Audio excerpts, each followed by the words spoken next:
I was 17 the first time my parents looked at me like I was a criminal. Not disappointed. Not angry. Just cold. Like I was some stranger who had broken into their home and violated their trust. And all it took was one lie from my sister to flip the switch. My name's Daniel. I'm 27 now, but what I'm about to tell you started a decade ago. Back when I still thought family meant something. Back when I was still naive enough to believe blood was thicker than water. Back when I still trusted my parents. We lived in a modest, two-story home in a quiet suburban neighborhood. One of those places where nothing big ever happened, where people waved at you from their driveways and gossiped at backyard barbecues. My dad, Richard, was a factory foreman. My mom, Lorraine, worked part-time at the library. And then there was my older sister, Rachel, the golden child, the one who could do no wrong. She was 19 then, already in community college, already being praised for her ambition and independence. And me? I was just Daniel. Quiet, studious, stayed out of trouble, helped around the house, got decent grades. But I was always compared to her. Always just a step behind in their eyes. Still, we were close once. Rachel used to walk me home from school when I was younger, ruffle my hair when I was sad, sneak me snacks when mom said no. But something shifted as we got older. Maybe it was the way our parents doted on her, praised her every mediocre achievement while glossing over mine. Maybe it was the way she seemed to enjoy the power she held, the way our parents always believed her first. Maybe it was just who she was underneath it all, and I was too young to see it. The first real crack appeared on a rainy Tuesday in September. I came home from school drenched and tired, dropped my backpack by the door, and kicked off my soggy sneakers. My parents were in the kitchen, both of them quiet. Too quiet.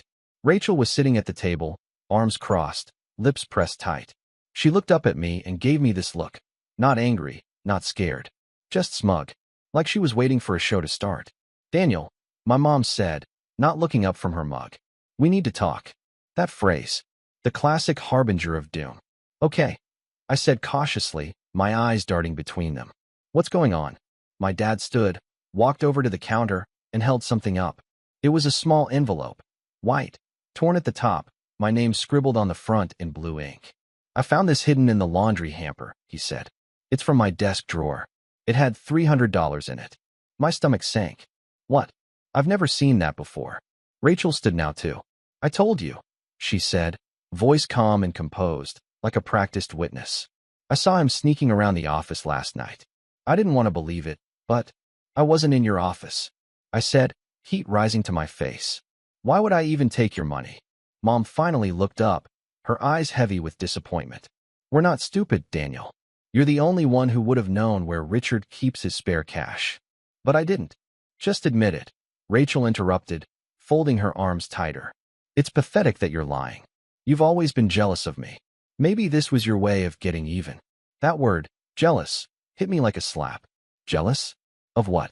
Of her constant manipulation? Of the way she twisted every situation to her advantage and got away with it?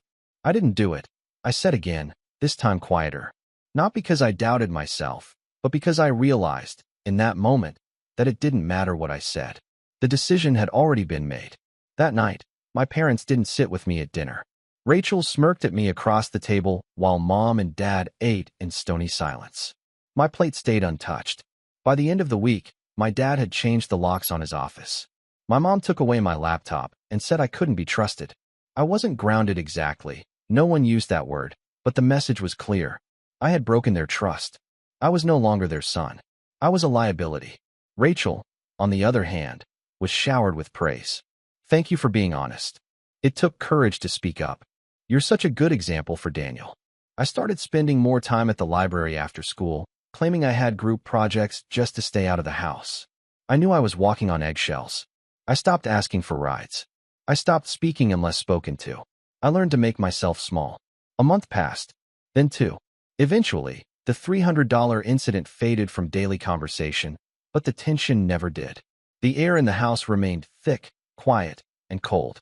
I began to notice things, missing pieces of jewelry, checks that took longer to clear, Rachel suddenly buying new clothes and gadgets, despite claiming she was broke. But I knew better than to say anything. I'd already lost the benefit of the doubt. Until the night it happened again. I was in my room, half asleep, when I heard the raised voices downstairs. My mom's voice was shrill, panicked. My dad's was booming, accusatory. I crept to the top of the stairs and listened.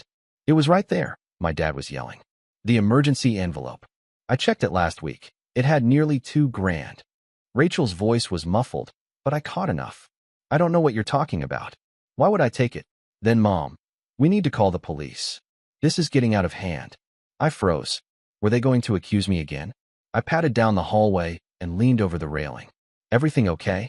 3 heads turned toward me, and I immediately wished I'd stayed silent. Rachel's face was red, her cheeks flushed, her eyes glassy. Dad took 1 step forward. Don't play dumb, Daniel. You're not going to gaslight us again. Not this time. And there it was. Again. No evidence. No questions. Just blame. I should have stayed quiet. But something in me snapped. I didn't even know you had $2,000 stashed in the house, I said. And if I was going to steal from you, don't you think I'd at least try to make it look like someone else? Or not use the exact same method as last time? Rachel shot me a glare so sharp it could cut steel. Enough, Mom said. Just go to your room, Daniel. And I did. Because arguing was pointless. Because my words didn't matter. That night, I cried for the first time in years. Not because I was scared. Not even because I was angry. But because I realized that no matter what I did, I would always be the villain in their eyes.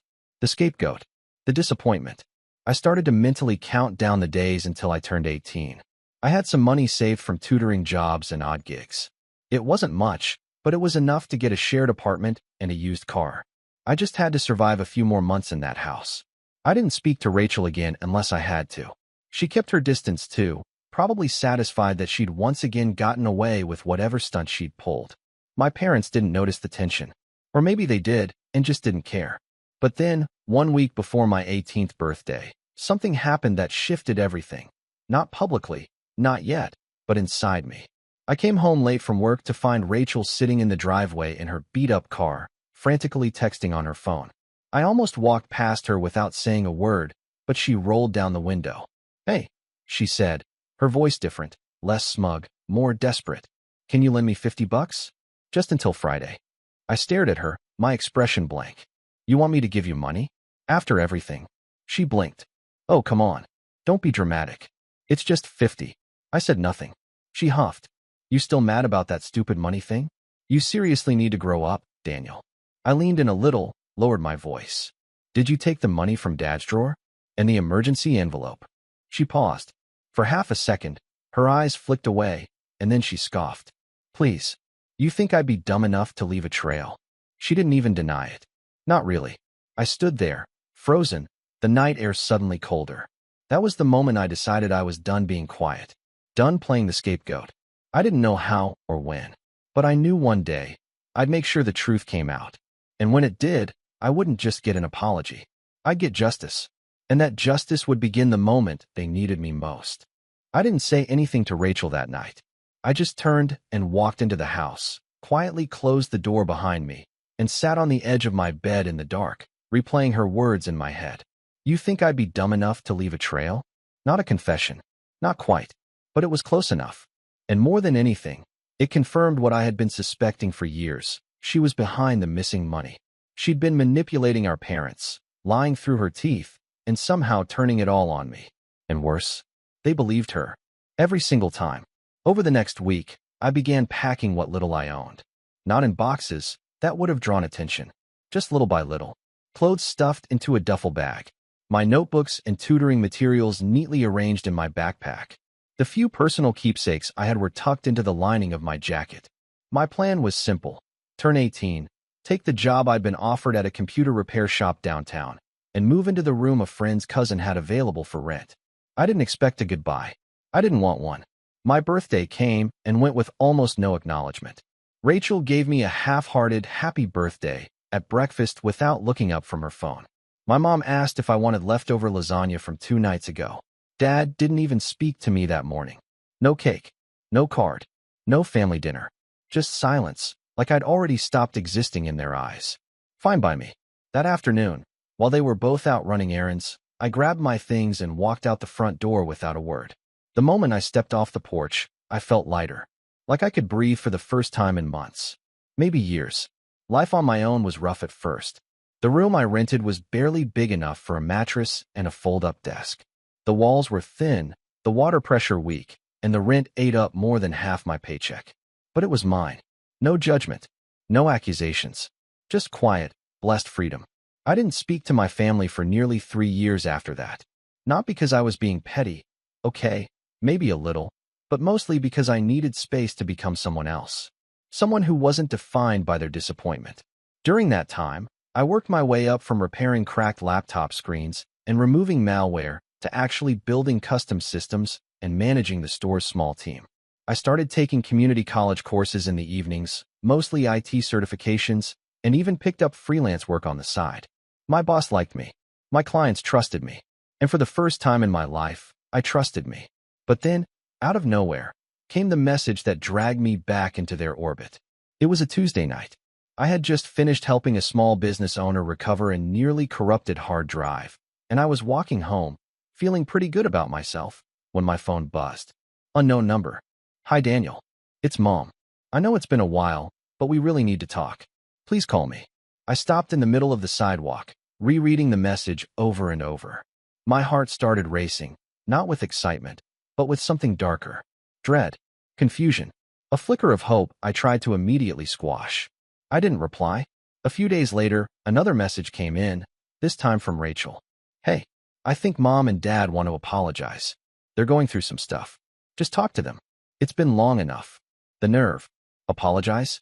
After 3 years of radio silence? After letting me walk out of their lives without a second thought? And only now they wanted to talk? I ignored it again. But the messages kept coming. From my mom, my dad, finally. Even a couple of family friends I hadn't spoken to in years. Something was clearly going on. And eventually, my curiosity got the better of me. I agreed to meet them for coffee. Neutral ground. Public place. No chance of a screaming match. When I walked into the cafe, they were already sitting at a corner table. Mom with her hands clasped tightly in front of her, Dad staring into his untouched coffee, and Rachel nowhere in sight. I almost turned around and left right then. Daniel, Mom said, standing quickly. You look good. Thanks, I said cautiously, sitting down across from them. There was a long, awkward pause. Then Dad cleared his throat.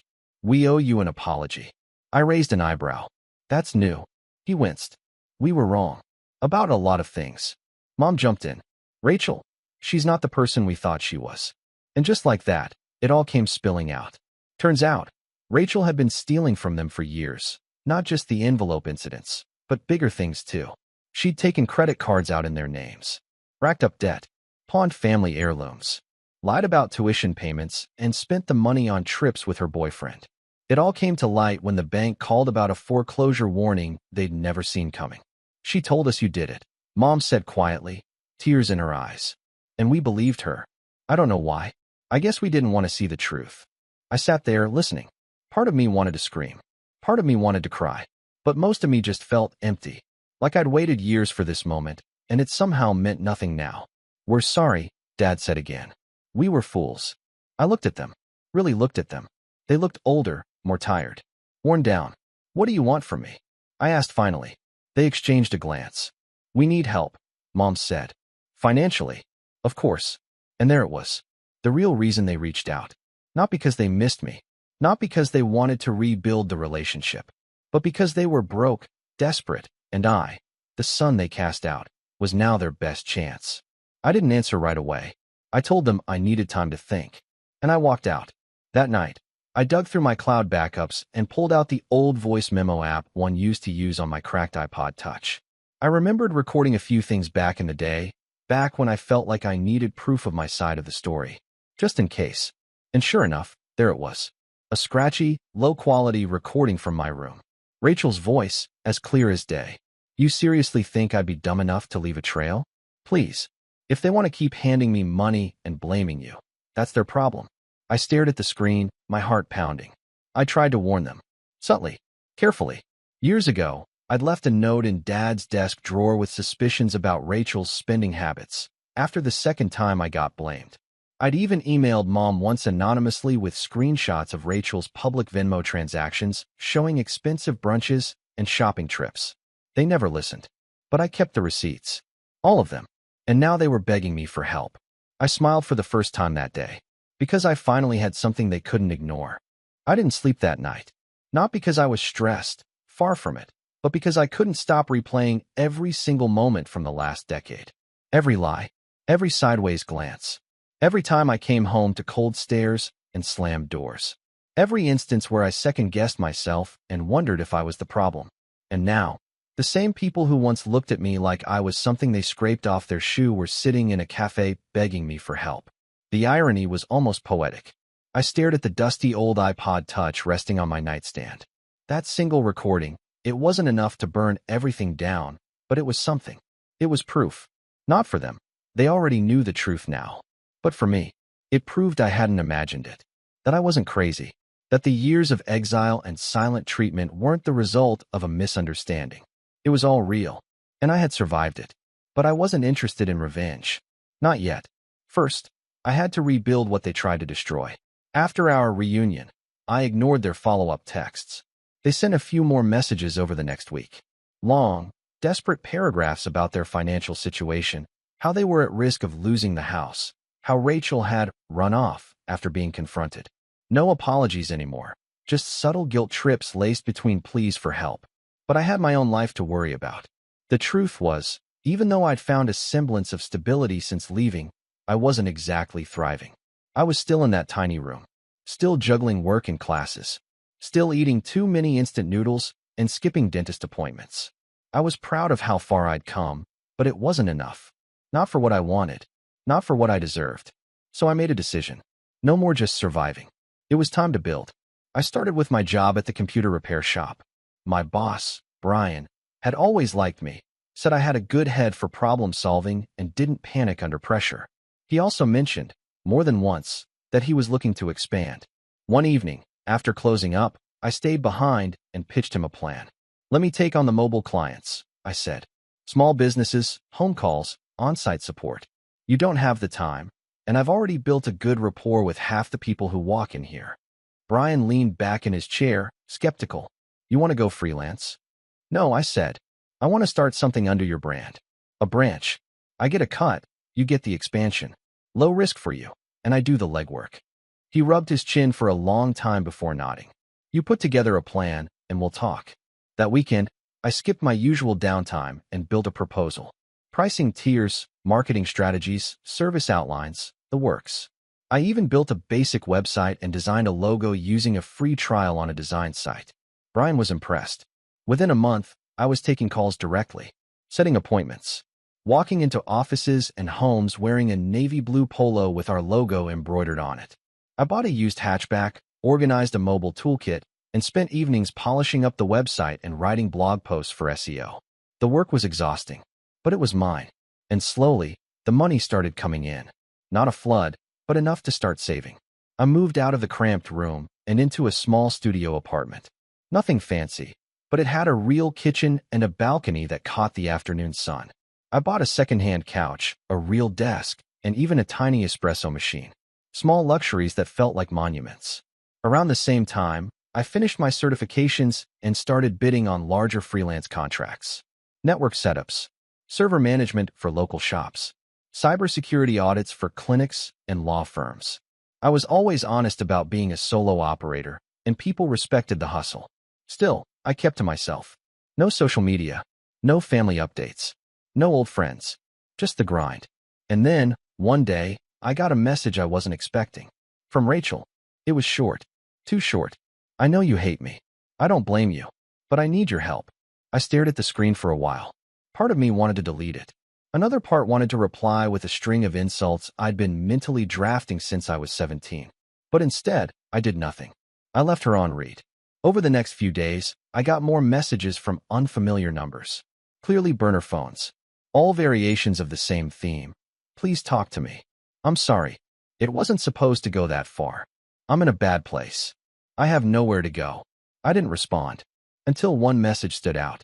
Mom and Dad told me you have money now. That you're doing well. I'm happy for you. Just remember who looked out for you when we were kids. You don't have to shut me out forever. I almost laughed. Looked out for me? That was rich coming from the girl who ruined my reputation and stole from our parents while framing me. But it was that last sentence that stuck with me. You don't have to shut me out forever. It wasn't an apology. It wasn't remorse. It was entitlement. As if she deserved forgiveness simply because she existed in my past. That was when I knew I hadn't hit rock bottom when I moved out. That moment was rock bottom, when I realized how deep the damage went. When I realized that no matter what I did, these people would always try to crawl back in through the cracks if I left them open. So I sealed them shut. I blocked her number. I changed my email. I added call filters to my phone. I didn't do it out of spite. I did it for peace. Months passed. The business grew. Brian officially made me a partner. We rebranded the company together and opened a second location. I hired my first employee, a kid named Felix who reminded me of myself at 17. Smart, quiet, and desperate for someone to believe in him. Life felt good. Not just stable good. And still, I didn't talk to my parents. Until one afternoon, I came home to find an envelope taped to my apartment door. No name, no address, just my first name scrawled in familiar handwriting. I opened it cautiously. Inside was a letter, handwritten, from my mother. She wrote about how hard things had become, how they'd sold the house, how they were living in a rental apartment now, barely able to afford groceries, how Dad had lost his job, how Rachel had disappeared again after borrowing money from one of their remaining friends, how she sometimes woke up and wished she could go back in time. And then, tucked at the bottom, was the kicker. We're sorry, Daniel. We know we failed you. But please, if there's any way you can help us, even just a loan, we'd be forever grateful. We're not proud of asking, but we're desperate. We don't know who else to turn to. It wasn't a threat. It wasn't manipulation. It was pure, raw desperation. And for a moment, I felt something stir in me. Not pity, but an old ache. The part of me that used to crave their approval, that had once looked at them like pillars, that had once just wanted to go home. But I couldn't go home, because there was never really a home to begin with. Still, I didn't throw the letter away. I placed it on my desk, sat with it, thought about it, and then I opened a drawer and pulled out the old iPod Touch again, the one with Rachel's voice. And I thought about all the times I tried to warn them, all the subtle signs they ignored, the truth they refused to see. And I remembered the email I had sent Mom all those years ago, the one she never replied to. So I did something I hadn't done in 10 years. I printed that email. I printed the screenshots I had taken. I transferred the audio file to my laptop and had it transcribed. I stapled everything together, wrote a short note that said, I tried. You just didn't want to hear it. And I mailed it to their address. No return label. No contact info. Just silence. I don't know what they did with it. But I do know that a week later, I got one last text from an unknown number before changing my number entirely. It simply said, I didn't know. And I never replied. For a long time after that final message, I didn't know. Things were quiet. No more letters on my door. No more desperate voicemails from numbers I didn't recognize. No more shadows from the past creeping in through the blinds. But quiet doesn't mean peaceful. Because peace, for me, would have been closure. And there's no such thing as closure when the people who broke you are still out there, still breathing, still trying to spin the story in their favor, still painting you as cold, distant, ungrateful. I hadn't just walked away. I had won without ever having to say a word. And I knew that must have driven them crazy. That should have been enough. It should have. But every now and then, I'd hear whispers through old connections, mutual acquaintances, old classmates, people who still orbited the dying star that was my family. She said Daniel abandoned them when they needed him most. They lost everything, and he wouldn't even give them a loan. They treated him like royalty growing up, and this is how he pays them back. I didn't care about gossip. Not really. But it lingered, like smoke after a fire, the kind that clings to your clothes long after you've walked away from the flames. And then, one afternoon, Felix, my employee, came into my office holding a clipboard and looking a little pale. Hey, you got a minute? He asked, shutting the door behind him. Sure, I said, spinning in my chair to face him. He hesitated, then held out a printed form. I think this is a joke or something, but this came in through our contact page. I took it and scanned the top line. It was a service request form, one we usually used for business clients who wanted longer-term contracts. Name, Rachel Hawthorne. Company, Hawthorne Digital Solutions. Requested services, network installation, on-site security upgrade, cloud backup configuration. Estimated budget, $12,000. My heart skipped. Rachel? Opening a business? And using our form? I looked up at Felix, who was shifting awkwardly. You didn't reach out to her, right? No. I figured you should see it first. Good call. I reread the form 3 times, just to make sure it wasn't a mistake. But the phone number matched hers. The email was her name too, not even a burner. Bold, if nothing else. I sat back in my chair, letting the silence settle. So she was back in town. Or maybe she never left. And she was starting a business? Something about it felt off. Rachel wasn't the start-a-company type. She wasn't a builder. She was a siphon. She took. She maneuvered. She manipulated. But she didn't create. Unless, of course, someone else had created it for her. I spent the rest of the day looking into it. Public Business Registry? Yep, Hawthorne Digital Solutions was listed under her name, filed 2 months ago. No listed partners. No official office location. Just a mailing address linked to a co-working space downtown. I dug deeper. Her business had a website. Glossy, slick, way more polished than I expected. SEO optimized. A full about page that painted her as a digital strategist with 10 years of experience managing high-profile IT projects. I almost choked laughing. Her experience consisted of stealing passwords off sticky notes and blaming it on me.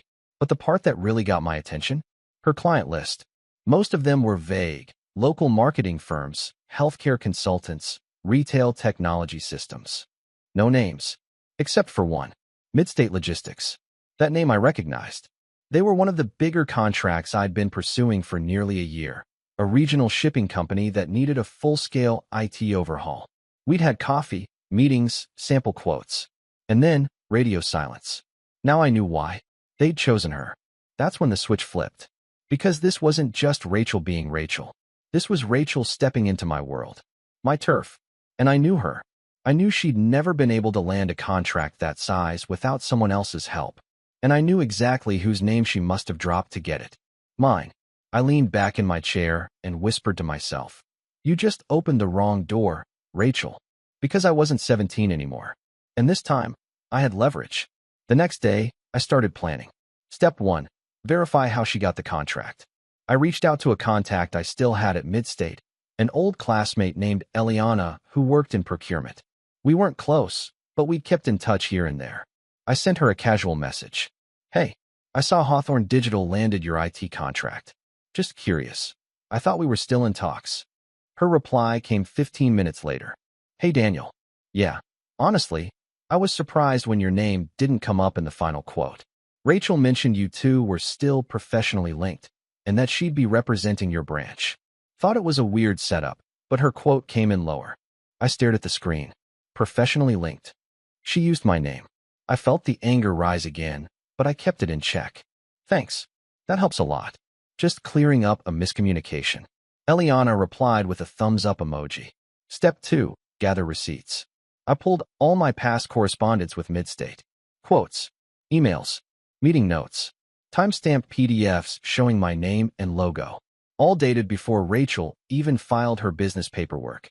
Then I did something I hadn't done in years. I went back through my parents' public financial records. It didn't take long to confirm what I suspected.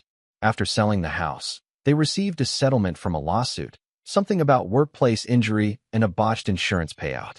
It wasn't a massive windfall, but it was enough to explain how Rachel suddenly had the money to fund a company. She'd used their money to start her business. The same money she had helped drain through years of lies and theft. It was too perfect. Step 3. Watch and wait. I didn't want to burn her immediately. That was the old me. The reactive kid who just wanted them to feel bad. This was different. This was surgical. I started building a portfolio. A dossier. Every fabricated credential on her website. I documented it. Every lie about her experience. I pulled metadata from LinkedIn screenshots.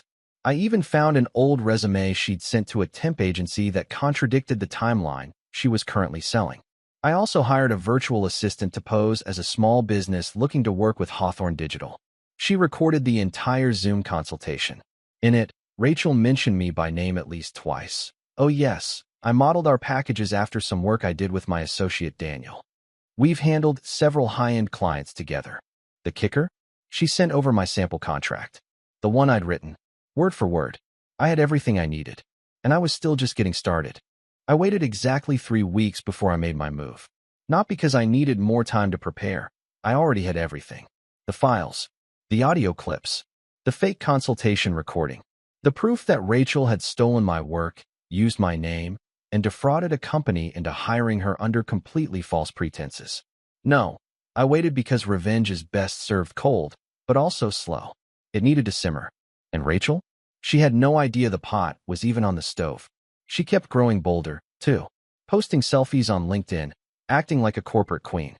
Writing smug captions like, "Nothing like watching your hard work pay off." She even uploaded a video where she sat in a minimalist office, clearly rented, and gave advice on scaling your digital brand. I had to pause halfway through because I couldn't stop laughing. But the final straw came when she posted about expanding. Another contract. Another client. Another step toward legitimacy in a world she had no business being in. So I gave her the legitimacy she so desperately craved. It started with a package, sent directly to Midstate Logistics. Attention, Eliana Torres. Inside was a manila folder.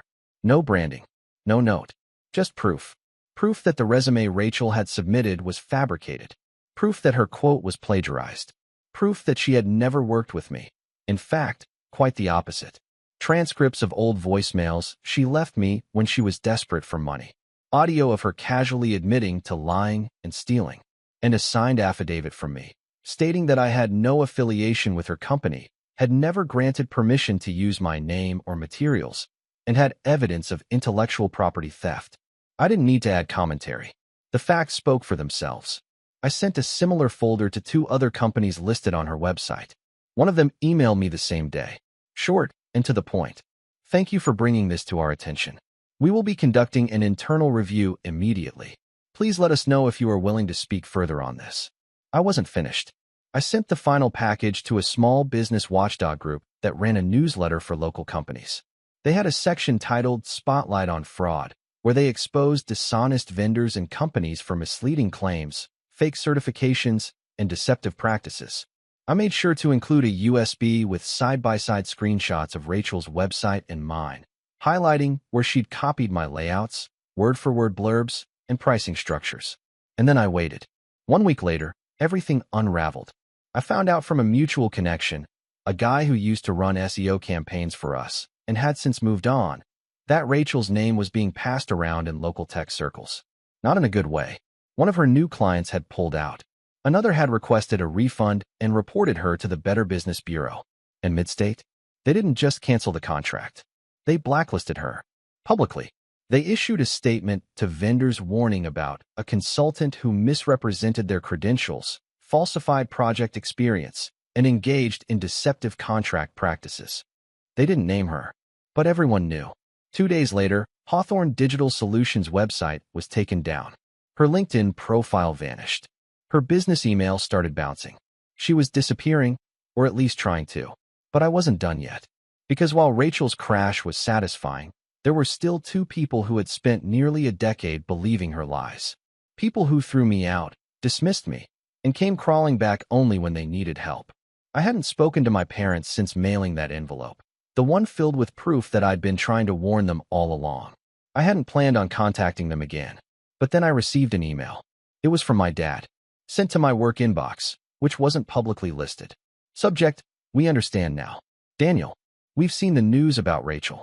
We received a letter from one of her clients with links to everything you sent. We didn't want to believe it. But it's all true, isn't it? We failed you. Not just once. Over and over. I don't even know how to ask for forgiveness. But if you ever want to talk, the door is open." Dad. I didn't reply. I forwarded the email to my personal inbox, archived it, and marked the original unread. They didn't deserve closure. And they certainly didn't deserve me. But what they did deserve was a mirror. So I wrote back. Not to Dad, but to a small community newsletter in our hometown. The one that used to post wedding announcements, school achievements, and hometown success stories. I submitted an article under their Local Voices column. Not a tell-all, not a rant, just a story. The story of a young man falsely accused, cast out by his family, who started with nothing and built something meaningful, only to find that the same people who betrayed him were now reaching for his hand as they fell. I didn't use names. But the details were unmistakable. The story went viral locally. Comments poured in. People speculated. Some asked if it was real. A few even recognized the timeline and figured it out. I heard, through the grapevine, that my parents were mortified, that they stopped showing up to church, that they deleted their Facebook accounts, that their friends were quietly distancing themselves. All I had done was tell the truth. And the truth did what it always does. It burned away the lies. Rachel? She eventually resurfaced under a different name. Tried to start over in another city. I saw a press release months later where she was listed as Rachel H., consulting for a company in Oregon. But her reputation had holes in it now. Holes that didn't patch easily. As for me, I kept building. I hired 2 more employees. Expanded to another city. Invested in a co-working space for freelance tech workers. Built a mentorship program for young IT students who didn't have a support system. And I started living, really living, without constantly looking over my shoulder. One day, Felix asked me why I'd never spoken about my family. He wasn't being nosy, just curious. I smiled and told him the short version. They thought I stole from them, I said. Turns out, I was the one they couldn't afford to lose. He laughed, not realizing how true it was. And I realized, in that moment, that I was free. Not just from them, but from who I used to be. They had tried to bury me in lies. But I used every ounce of their dirt as the foundation for something better. And in the end, they were the ones who had to live with what they'd done. I just had to keep building. They cut me off when I had nothing, and came crawling back when I had everything. So I gave them the one thing they never gave me: silence.